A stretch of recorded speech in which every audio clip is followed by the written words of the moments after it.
ma la yaabtay sida YouTube ay ku aqoonsato muuqaalada ay ku soo bandhigayso.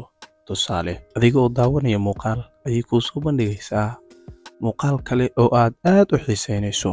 waxaad ka arkaysaa muuqaalka aad daawanayso hoostiisa. xataa haddii aadan muuqaalkaas aadan ka raadinin YouTube-ka qaybta searching-ka ama aadan ku dhifaninba xataa muuqaalo la mid ah muuqaalkaasi. Su'aasha isweydiinta leh ayaa ah, YouTube waxay dhagaysataa marka aan ka hadlayno waxyaabaha aan xiiseyno. Muuqaalkan ayaan rabaa maanta inaan kugu fahamsiiyo waxyaabaha ka dambeeya sirtaasi.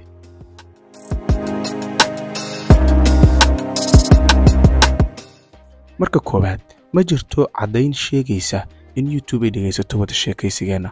taas beddelkeeda waxay adeegsataa sources kala duwan oo ay ka soo aruuriso xogaha waxyaabaha aan jecelnahay si ay markaasi u qiyaasto waxa aan jecelnahay nuguna soo bandhigto muuqaalada aan xiiseyno. qodobka koowaad waa waxa loo yaqaano search and watch history. Search and watch history waa mid ugu muhiimsan. waxay ku base garaynaysaa ama ay ku base garaysan tahay muuqaalada aad ka raadiso YouTube search-ga iyo sidoo kale muuqaalada inta badan aad daawato oo gala qaybta loo yaqaano watch history-ga. xataa haddii aadan muuqaalkaas aadan weligaa daawanin ama aadan raadinin ciwaankiisa ama waxyaabaha la xiriira, YouTube wuxuu fahmi karaa waxyaabaha aad xiiseydo. tusaale ahaan, haddii aad si joogta u daawato muuqaalo la xiriira cunto karinta, YouTube-ka waxaa laga yaabaa inuu kuu soo bandhigo waxyaabo la xiriira alaabaha jikada laga isticmaalo review lagu sameynayo iyo sidoo kale waxyaabo jikada iyo markaasi cunto karinta iyo la xiriira. waxaa la yaabaysaa, aniga waxaan raadiyey sidee loo kariyaa ama loo sameeyaa bariis baasto ayaad ka raadisay, balse waay uu igu soo bandhigayaa alaabahan jikada laga isticmaalo. wuxuu ku bees gareynayaa maadaama cunto karinta aad isticmaasho in aad xiiseydo alaabaha cunto karinta loo isticmaalo. taasina waxa loo yaqaano search and watch history. waxyaabaha aad raadiso waxyaabaha similar la ah oo yacni ku fil ama isku fil ay jiraan ayuu raadinayaa. qodobka labaad waa activity-gaaga uu sameynayo account-gaaga. marka aan ku leeyahay account-kaaga, sidaan ognahay YouTube-ka wuxuu ku shaqeeyaa Gmail. Gmail-kana waxaa iskale Google.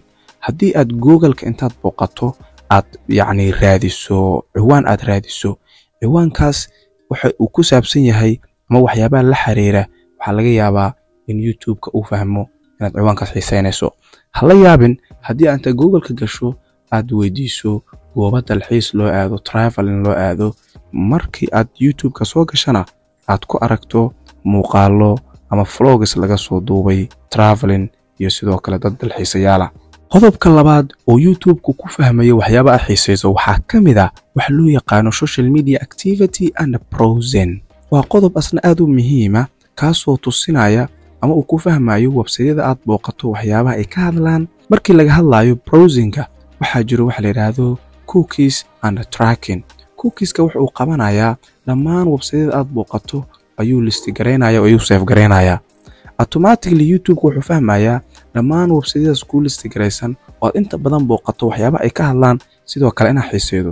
wuxuu isku dayayaa muuqaalo la mid ah waxyaabahaas ay ka hadlaan inuu kuu soo bandhigo markii ay YouTube soo booqato.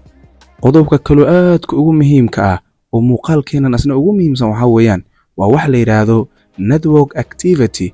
waana midda keentay in looga shakiyo YouTube in ay dhagaysato hadalladeena. haddii aad leedahay asxaab badan oo daawado muuqaalo, balse muuqaaladaas ay daawadaan ama muuqaalada ay soo share gareeyaan linkiyadooda aad raacdo oo interaction la samayso ama aad like saarto, automatically YouTube wuxuu fahmayaa ama uu hore ka ogaanayaa in saaxiibadaada ay markaas waxyaabo ay xiiseeyaan adigana aad xiiseyso. haddaba ilaa hadda ma jirto caddayn si sax ah u sheegaysa YouTube-ka in ay dhagaysato codadkeena, walow muddo sanado ka hor ay Google ku sheegtay in ay dhagaysato hadallada dadku ay ku sheekaysanayaan. waxaa laga yaabaa inaad habeenkii markaad jiifanayso ama asxaabtaada ku sheekaysataan inaad soo iibsan doonto ama aad jeclaan lahayd inaad iibsato iPhone 15 Pro, balse subaxdii markaad soo kacdo ciwaanka ugu horeeya, muuqaalka ugu horeeya, sawirka ugu horeeya Google-ka ku aragto inuu noqdo ayaa laga yaabaa xayeysiinta iPhone 15 Pro. taasina waxay caddaynaysaa in ay dhageysanaysay Google markii aad xalay ka hadlaysay. arrintaasina kama saarayso YouTube inaysan dhageysan hadalladeena, maxaa yeelay YouTube waxa iskale Google ayaa iskale. taasina caddayn dheeraad uma baahna. waxaan rajeynayaa inaad wax uun ka faa'iiday muuqaalkan. waad ku mahadsantihiin daawashadiina. waxaan u ballanaa muuqaalka xiga insha Allah.